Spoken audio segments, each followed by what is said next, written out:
अमरावती शहरातील एका महत्त्वाच्या समस्येवर प्रकाश टाकत आहोत, जी तपोवन परिसरातील रहिवाशांना भेडसावत आहे। येथील रस्त्यांची अत्यंत दयनीय अवस्था झाली असून नागरिकांना यामुळे अनेक अडचणींचा सामना करावा लागतोय।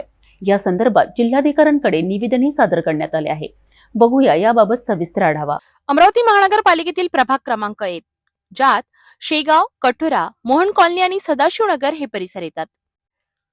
शेगाव नाका ते रहाटगाव जोडणारा रस्ता नॅशनल हायवेवर जाणाऱ्या वाहतुकीचा मुख्य मार्ग आहे, पण आज या रस्त्याची अवस्था इतकी खराब आहे की तो जणू अपघातांचा मार्ग झाला आहे। या प्रभागात एकाच परिसरावर 4 नगरसेवकांची हद्द असल्याने कोणतीही समस्या सोडवण्यासाठी जबाबदारीची टोलवाटोल होते। हा माझा प्रभाग नाही हे उत्तर नागरिकांना मिळते आणि त्या बॉर्डरच्या वादात विकास रखडला जातो। तुळजाभवानी मंगल कार्यालयाजवळ सध्या रस्त्याचे काम सुरू झाले आहे। एका बाजूला सिमेंटचा रस्ता पूर्ण झाला असला तरी तोच दोन्ही बाजूंनी वाहनांसाठी वापरला जातो। रस्त्याच्या कडेला खोदलेल्या भागात पावसाचं पाणी साचतं आणि वाहन चालकांना खड्ड्यांचा अंदाज येत नाही। अनेक वेळा 4 चाकी वाहने या खड्ड्यांमध्ये अडकताना दिसली आहेत। या रस्त्यावरून अनेक शाळांच्या व्हॅन जातात आणि शेजारीच मंगल कार्यालय सुद्धा आहेत।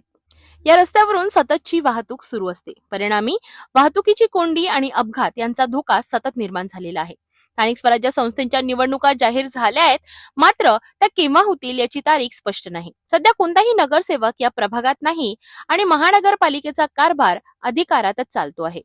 पण नागरिकांच्या सुरक्षिततेच्या दृष्टीने हा रस्ता लवकरात लवकर पूर्ण होणं अत्यावश्यक आहे। या रस्त्यांची परिस्थिती बघून असं वाटतं की खड्ड्यात रस्ते आहे की रस्त्यांवर खड्डे। तपोवन परिसरातील नागरिकांच्या या समस्या खरोखरच गंभीर आहेत।